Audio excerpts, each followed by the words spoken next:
السلام علیکم، کیا خیریت ہے؟ آپ سب کا سواگت ہے میرا چینل RS اسلامک باتیں میں۔ آج ہم بات کریں گے حضرت ادریس علیہ السلام کی دور نبوت اور زمینی خلافت کے بارے میں۔ حضرت ادریس علیہ السلام کے واقعے کے بارے میں ہم نے اپنی پہلی ویڈیو میں بیان کیا ہے۔ اگر آپ نے وہ ویڈیو نہیں دیکھا ہے تو لازمی ایک بار ضرور دیکھ لیں۔ دور نبوت: آپ حضرت آدم کے 500 سال بعد اس دنیا میں تشریف لائے۔ آپ سے پہلے حضرت سیس علیہ السلام نبوت کے منصب پر سرفراز تھے۔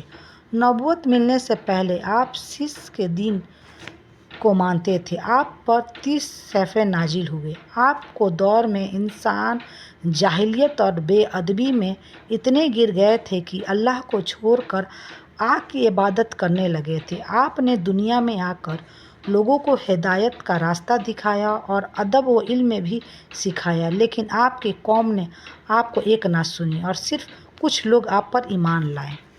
حضرت ادریس علیہ السلام کی نفس اور زمانہ کے متعلق مورخین میں سخت اختلاف ہے، اور تمام اختلافی وجہ کو سامنے رکھنے کے بعد بھی کوئی فیصلہ کن یا کم از کم رائے نہیں قائم کی جا سکتی۔ وجہ یہ ہے کہ قرآن عزیز نے تو اپنے مقصد رست کی ہدایت کی پیش نظر تاریخ بحث سے جدا ہو کر صرف ان کی نبوت، رفاعت، مرتبت اور ان کی صفات عالیہ کا ذکر کیا ہے، اور اس طرح حدیثی روایت بھی اس سے آگے نہیں جاتی۔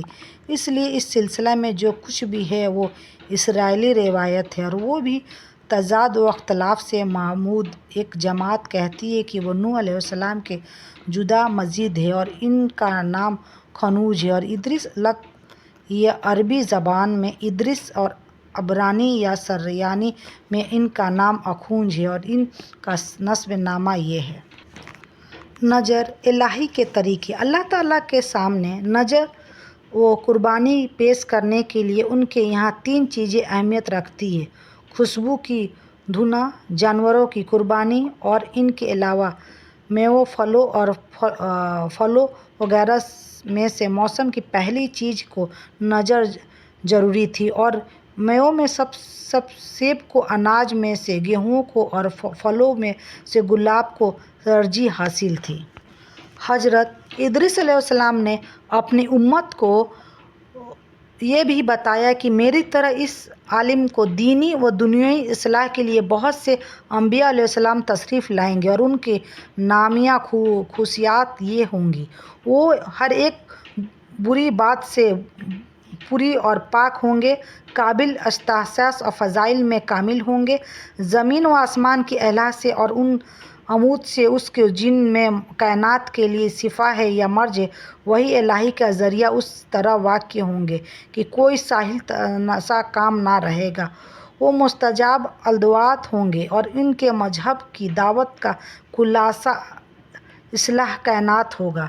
حضرت ادریس علیہ السلام کی خلافت: جب حضرت ادریس علیہ السلام خدا کی زمین کے مالک بنا دیے گئے تو انہوں نے علم و اعمال کے اعتبار سے اللہ کی مخلوق کو 3 حصوں میں تقسیم کر دیا اور ترتیب کے اعتبار سے ان کے درجے طے کیے۔ کاہن سب سے پہلا اور اونچا درجہ قرار پایا، اس لیے کہ وہ اللہ تعالیٰ کے سامنے اپنے نفس کے علاوہ بادشاہ اور رعایا کے معاملے میں بھی جواب دہ ہے۔ بادشاہ کا دوسرا درجہ رکھا گیا، اس لیے کہ وہ نفس اور راجیہ کے معاملے کے بارے میں جواب دہ ہے، اور رعایا صرف اپنے نفس کے لیے جواب دہ ہے، اس لیے وہ تیسرے طبقے میں شامل ہے، لیکن یہ طبقے ذمہ داریوں کے اعتبار سے تھے، نسل و خاندان کے اختیاروں کے اعتبار سے نہیں۔ حضرت ادریس علیہ السلام اللہ تک جانے تک شریعت اور سیاست کی قانونی تبلیغ فرماتے رہے۔ حضرت ادریس علیہ السلام کی حلیہ: حضرت ادریس علیہ السلام کا حلیہ یہ ہے کہ گندم گیہواں رنگ، پورا قد و قامت، سر پر بال کم، خوبصورت و خوبرو، گھنی داڑھی، رنگ و روپ اور چہرہ کی خطوط میں ملاحت، مضبوط بازو، جوڑے کاندھے، مضبوط ہڈی، دبلے پتلے، سرمگی چمکدار آنکھیں، گفتگو باوقار، خاموشی پسند، سنجیدہ اور مطمئن چلتے ہوئے نیچے نظر، انتہائی فکر و کھوج کی عادی، غصہ کے وقت سخت غضبناک باتیں کرنے میں شہادت کی انگلی سے بار بار اشارہ کی عادی۔ حضرت ادریس علیہ السلام نے اللہ پر ایمان کے ساتھ ساتھ صبر کا بھی بات ہم سب کو بتائی ہے۔ حقیقی عہد اللہ کی فراز کی حفاظت میں پوشیدہ ہے اور دین کا کمال شریعت سے وابستہ ہے اور مروت میں کمال دین کا تکمیل ہے۔ سعادت مند وہ ہے جو اپنے نفس کی نگرانی کرے اور پروردگار کے سامنے انسان صفیہ اس کے اپنے نیک اعمال ہے۔ حضرت ادریس علیہ السلام کے بہت سے پند و نصیحت اور آداب و اخلاق کے جملے مشہور ہیں جو مختلف زبانوں میں ضرب المثل اور رموز اسرار کی طرح مشتمل ہے، اور ان میں سے بعض درج ذیل ہیں۔